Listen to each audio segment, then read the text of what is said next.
Coucou Alice, je débute en musculation car j'aimerais perdre du ventre et prendre des fessiers. Sauf que sur TikTok, on nous dit que pour prendre des fessiers, il faut faire une prise de masse et que pour perdre du ventre, il faut faire une sèche. Je suis perdue, je ne sais pas par quoi commencer. Dois-tu vraiment faire une prise de masse pour prendre des fesses et une sèche pour perdre du ventre? Dois-tu compter tes calories?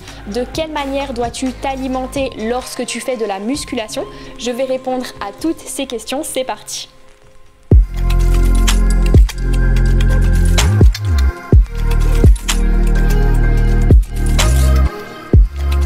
Le message que je t'ai lu est, je crois, celui que je reçois le plus souvent dans mes DM Insta. Donc, comment est-ce que tu dois t'alimenter si tu commences la musculation? Sache que tu n'as ni besoin de faire une prise de masse pour te muscler les fesses, ni besoin de faire une sèche pour perdre du ventre. Pourquoi? Parce que tu peux perdre du gras et prendre du muscle en même temps si tu débutes la musculation. Et généralement, c'est ce qui se passe. Là où ça pourrait ne pas être le cas, c'est si tu es vraiment skinny parce que logiquement, tu n'as pas de graisse à perdre entre guillemets. Et je rappelle qu'avoir un minimum de graisse est vital pour ton corps. Donc logiquement, plus une personne a de masse grasse et plus elle aura de facilité à perdre la graisse puisque celle-ci ne lui est pas vitale. De toute façon, peu importe ton objectif en musculation, si ça fait pas longtemps que tu as commencé, je te déconseille de faire une prise de masse. Pourquoi? Avant toute chose, il faut bien comprendre ce qu'est une prise de masse. C'est une période plus ou moins longue en fonction des personnes qui va généralement durer plusieurs mois dans laquelle tu vas t'entraîner dur et manger au-delà de tes besoins pour pouvoir optimiser le plus possible ta prise de muscle. Tu devras donc avoir un surplus de calories par rapport à d'habitude, ce qui demandera de manger généralement au-delà de ta faim. Je caricature un peu évidemment, mais quand tu fais une prise de masse, généralement tu as du mal à finir tes assiettes. Est-ce que ça signifie que tu as besoin de te forcer à manger pour prendre du muscle quand tu débutes la muscu? Absolument pas, puisque si tu as peu de masse musculaire, tu vas pouvoir en prendre facilement en mangeant à ta faim. Par contre, plus tu seras musclé, plus ce sera difficile pour toi d'en prendre, puisque le corps a ses limites. Tu te doutes bien qu'on peut pas devenir Hulk. Et c'est exactement comme ce que je t'ai dit avec la graisse tout à l'heure. Moins tu as de gras, plus il est difficile d'en perdre. Et c'est quand on commence à être pas mal musclé et qu'on en veut encore que là, il devient intéressant de faire une prise de masse pour continuer justement à prendre du muscle et pour l'optimiser. Mais ça, j'en parle un petit peu plus dans la fin de cette vidéo. Ensuite, si tu commences la muscu, je te déconseille encore plus de faire une sèche. Pourquoi? Parce qu'une vraie sèche, c'est une période toujours plus ou moins longue en fonction des personnes où le but est de perdre du gras en conservant un maximum de masse musculaire. Donc tu vas devoir manger moins de calories que ce que ton corps en a besoin. Et si tu apportes moins d'énergie à ton corps, il va obligatoirement devoir en trouver quelque part. Et c'est à ce moment-là qu'il puisera soit dans tes graisses, soit dans tes muscles. Tu devras donc t'entraîner dur, tout comme la prise de masse, voire plus dur parce que quand on n'a aucune énergie pendant son entraînement, je t'assure que c'est très difficile. Même si tu t'entraînes dur pendant ta sèche, tu perdras un petit peu de masse musculaire en parallèle de la graisse. C'est quasiment inévitable. Sauf que si tu commences la muscu et que donc de base tu n'as pas beaucoup de masse musculaire, et ben tu risques de te retrouver avec pas grand chose à la fin de ta sèche. Donc c'est pas une bonne idée de commencer la musculation en faisant une sèche. Donc bref, tout ça te demandera de provoquer volontairement un déficit de calories où généralement tu vas subir un peu la faim à un moment donné. Est-ce que ça veut dire que pour perdre du gras tu devras obligatoirement t'affamer? Absolument pas, puisque quand le déficit calorique est très light, on n'a pas spécialement faim. Par contre, il est vrai que pour perdre du gras, tu dois obligatoirement être en déficit calorique. Pour ça, il n'y a pas d'autre issue. Sauf que ce déficit, tu vas naturellement le provoquer en te mettant à la muscu, puisque tu auras une dépense de calories supérieure par rapport à avant. Bon, là où ça pourrait ne pas être le cas, c'est si tu manges beaucoup plus qu'avant. Mais du coup, la question c'est, est-ce qu'on peut prendre du muscle tout en étant en déficit calorique? Oui, sans problème, s'il est léger. Et enfin, la question suivante est, quel aliment dois-tu consommer? Non, tu n'as pas besoin de manger ultra healthy comme font plein de figures sur TikTok. D'ailleurs, si tu as déjà regardé un peu mes vidéos et notamment les journées dans mon assiette, tu sais que je suis très loin de manger ultra sainement. Et pourtant, ça ne m'empêche absolument pas d'être relativement musclée sans avoir trop de graisse. Attention, je te dis pas non plus de manger comme moi parce que je suis pas forcément un exemple, ça je le sais très bien. Par contre, je respecte certaines règles en alimentation qui sont essentielles pour que je puisse progresser progresser en musculation. Règle numéro 1, manger suffisamment de protéines. Étant donné que le muscle est composé de protéines et que tu détruis ces protéines pendant ton entraînement, tu devras en apporter suffisamment via ton alimentation pour qu'elle puisse se reconstruire en plus gros.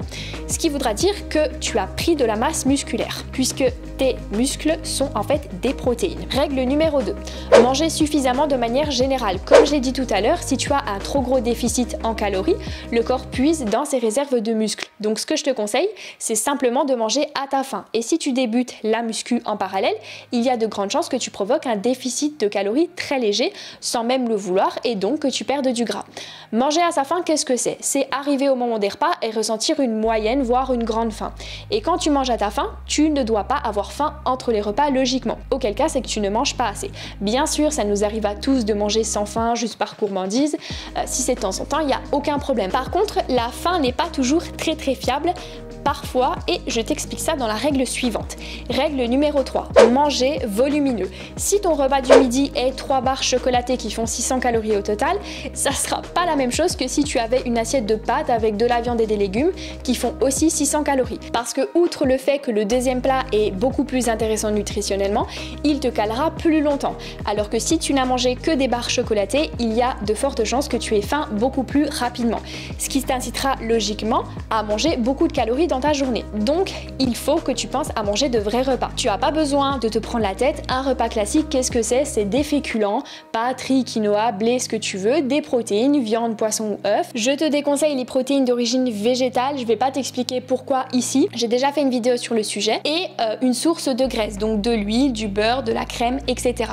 Oui, tu peux manger un peu de beurre ou de crème, ça te fera rien du tout. Tout est une question de dosage, d'équilibre. Et c'est là où j'en viens à ma prochaine règle. Autorise-toi des plaisirs. Bon, ça c'est pas une règle très difficile à respecter, mais pourtant elle est très importante. Encore une fois, j'ai reçu le message d'une fille qui me racontait qu'elle avait réussi à perdre 10 kilos en enlevant les aliments sucrés de son alimentation, mais que malheureusement elle avait repris du poids parce qu'elle avait recommencé à consommer ces aliments.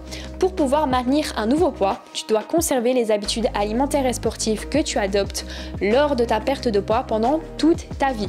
Est-ce que toute ta vie tu ne te vois manger aucun aliment sucré? À toi de voir. Tu peux sans problème manger quelques gâteaux tous les jours sans être dans les excès. Tu peux aussi te faire un fast-food, un resto de temps en temps. Moi, le matin, je mange toujours mon chocolat, le midi, je mange mon Kinder et le soir, je mange un peu de brioche. Bien évidemment, je ne mange pas que ça, mais c'est pour te donner un exemple et pour te dire que tu peux te faire plaisir tant que ça ne dépasse pas ton quota de calories. D'ailleurs, est-ce que tu as besoin de compter tes calories? Si ça fait plusieurs mois que tu essayes de prendre du muscle, que tu t'entraînes correctement et que tu te reposes suffisamment, que en gros tu mets toutes les chances de ton côté mais que tu vois que tu prends pas de muscle, ça peut être oui une solution, car si tu es dans cette situation, c'est qu'il y a de fortes chances que le problème vienne du fait que tu ne manges pas assez. Ainsi, tu pourras te fixer un objectif de calories à atteindre et donc optimiser ta prise de muscle. Pareil pour la perte de gras, si ça fait des mois que tu essayes de perdre du gras sans résultat, ça peut être une solution car tu pourras te fixer un objectif de calories. Encore faut-il que celui-ci soit adapté. Il existe des calculateurs de calories en ligne te permettant de savoir le nombre de calories que tu as besoin pour perdre du poids, mais c'est approximatif et de toute façon le plus optimal si tu es dans ces difficultés et que tu te fasses accompagner par un coach. Après, si tu débutes la musculation, tu n'as pas forcément besoin de compter tes calories. En fait, en vrai, t'as même pas besoin. Essaye simplement de respecter toutes les règles que je t'ai données dans le point précédent et ça ira très bien. Mais peut-être que tu te dis, oui, mais Alice, tu nous conseilles de pas calculer nos calories, mais pourtant toi tu le fais. Donc du coup, pourquoi est-ce que moi je fais ça? Et comment est-ce que moi j'ai géré mon alimentation au début en musculation? Si je fais ça, c'est parce que je sais que sans, j'aurais du mal à maintenir le corps que j'ai en ce moment, car j'ai pas une génétique à être très mince et je me sens mieux quand je suis mince. Et aussi parce que, bon, je vais pas vous mentir, je suis assez, même très dure avec moi-même. J'essaye toujours de rester assez sèche en ayant de la masse musculaire. Sauf que pour être comme je suis, j'ai dû passer par des phases de prise de masse et de sèche. Quand je suis arrivée dans le monde de la musculation, je me prenais pas trop la tête, je mangeais à ma faim, ce qui m'a permis de prendre du muscle. Par contre, j'ai pris un peu de graisse en parallèle parce que à ce moment-là, j'étais skinny. Attention, ça veut pas dire que toi, tu as forcément besoin de faire ça dépend des personnes. Puis j'ai décidé de faire une petite sèche pour perdre du gras que j'avais pris. Ensuite, j'ai refait une prise de masse où j'ai repris un peu de gras, puis une sèche où j'ai perdu ce gras, etc., etc. Ce qui m'a permis aujourd'hui d'être musclé sans trop de gras. De toute façon, il faut bien comprendre qu'atteint un certain niveau en musculation, on ne peut pas ou très difficilement prendre du muscle sans prendre de graisse. Pour être assez sèche et musclée, j'ai donc dû passer par des phases de prise de masse et de sèche. Attention, parce que ça veut pas dire que si tu fais une prise de masse, tu vas prendre 15 kg de graisse. Si ton surplus de calories est très léger, tu n'en prendras que très peu et tu pourras augmenter ta masse musculaire. De toute façon, le maître mot en musculation est patience. Après, bien évidemment, ça dépend des génétiques. Il y a des gens qui vont pouvoir prendre plein de masse musculaire et qui vont prendre en parallèle très peu de graisse. Si je te déconseille de faire une prise de masse et une sèche, c'est aussi parce que cela demande d'avoir de bonnes connaissances en nutrition. Faire une bonne sèche, c'est assez difficile quand on n'a aucune connaissance. Bien souvent, les personnes font un déficit en calories qui est beaucoup trop important. Derrière, elles vont en subir les conséquences, c'est-à-dire généralement, elles vont endommager leur santé, sans parler du fait qu'elles n'auront très certainement pas de résultats. Ça demande également d'avoir une bonne connaissance de son corps, ce qu'on n'a pas quand on débute la musculation. Ça demande de connaître ses calories de maintien, ce qu'on ne connaît pas forcément non plus quand on débute la musculation. Bref, quand on débute, je te déconseille vraiment de faire une prise de masse et une sèche. N'hésite pas à me dire si toi, en commentaire, tu as déjà fait une prise de masse et une sèche. Et moi, je te dis à très vite dans une prochaine vidéo comme d'habitude. Ciao!